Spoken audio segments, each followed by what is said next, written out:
Assalamualaikum teman-teman, kembali lagi di daily vlog aku. Masya Allah hari ini bisa upload video lagi. Nah kali ini aku tidak ingin menjelaskan isi video ya teman-teman. Teman-teman cukup nonton yang aku lakukan aja karena teman-teman pasti udah tahu aku lagi ngapain. Di sini aku lagi jemur pakaian, terus sebentar aku mau beberes rumah bagian luar, terus lanjut aku mau masak makan siang untuk Arsy. Nah di sini aku mau bagi cerita aja. Cerita ini mungkin udah pernah teman-teman dengar.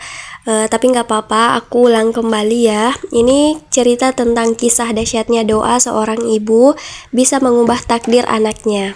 Nah, kisah yang aku ceritakan ini terjadi pada zamannya Rasulullah. Terus kisah tersebut diceritakan kembali dalam buku Doa Ibu karya Rabi'atun Adawiyah dan terdapat dalam kitab Imam Al-Hafidz Ibnu Abi Ad-Duya rahimahullah.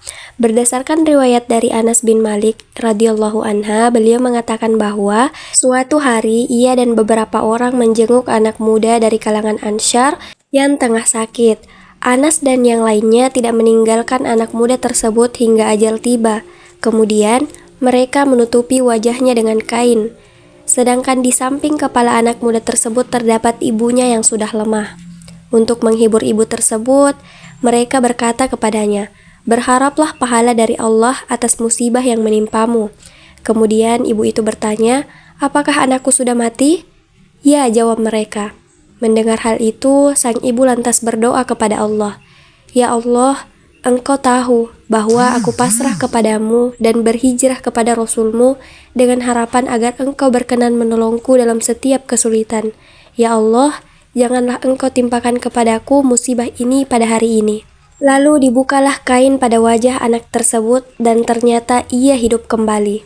Masya Allah, dari kisah dahsyatnya doa ibu zaman Rasulullah yang diriwayatkan oleh Anas bin Malik radhiyallahu anha, dapat ditarik kesimpulan bahwa sosok ibu memegang kemuliaan bagi sang anak.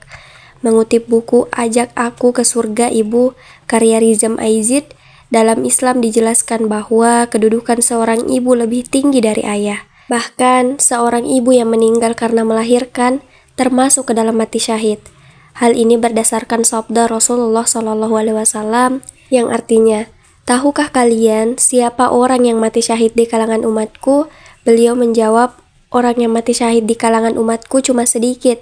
Orang yang mati berjihad di jalan Allah, orang yang mati karena ta'un, orang yang mati tenggelam, dan wanita yang mati karena nifas. Dia akan ditarik anaknya menuju surga dengan tali pusarnya." Hadis riwayat Ahmad. Masya Allah. Nah, kisah tadi dipublikasikan oleh Detik Hikmah, ditulis oleh Cicin Yulianti pada Kamis 22 Desember 2022. Semoga kisah tadi bisa menjadikan setiap ibu menjadi lebih semangat untuk menjalani tanggung jawabnya sebagai seorang ibu, dan semoga dengan kisah tadi kita bisa sama-sama belajar untuk berucap hal-hal baik atau dengan doa yang baik, karena doa seorang ibu itu menurut cerita tadi sangat dahsyat, dan sebagai seorang anak kita bisa belajar bahwa bagaimana kita harus memuliakan orang tua kita, ibu kita terutamanya, karena tanpa ibu kita mungkin tidak bisa berada dalam dunia ini, dan bisa jadi doa ibulah yang membawa kita pada kenikmatan yang kita rasakan pada sekarang ini. Nah, oke teman-teman, ceritanya udah selesai dan di sini aku mau lanjut untuk masak untuk makan siang. Di sini aku mau masak ikan kacalang ya namanya ini. Aku masaknya ditemanin sama Arsy karena Arsy udah bangun tidur. Seharusnya sih aku masak sebelum Arsy-nya bangun, tapi Arsy keburu bangun, jadi ya udah kita masaknya berdua aja.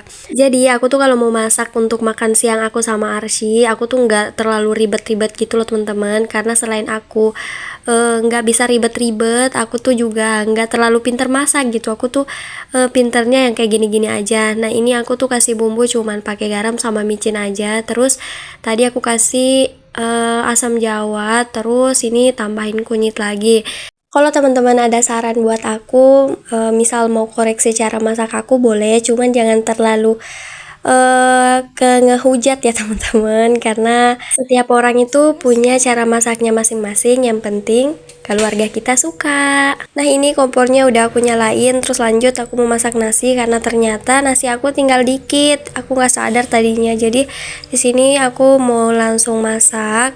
Terus setelah masak nanti aku mau potong-potong bawang merah untuk nanti aku tumisin untuk ikan tadi gitu loh teman-teman.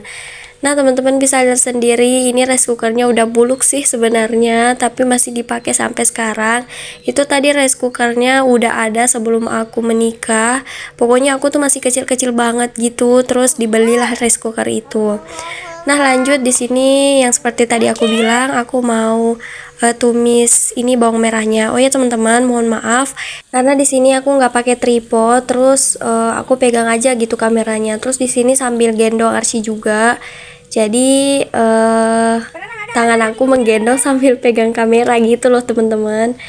Nah terus singkat cerita ini udah selesai tumis bawangnya, terus langsung aku tuangin aja ke ikannya. Nah ini sudah di akhir video teman-teman. Terima kasih sudah nonton sampai akhir. Assalamualaikum warahmatullahi wabarakatuh.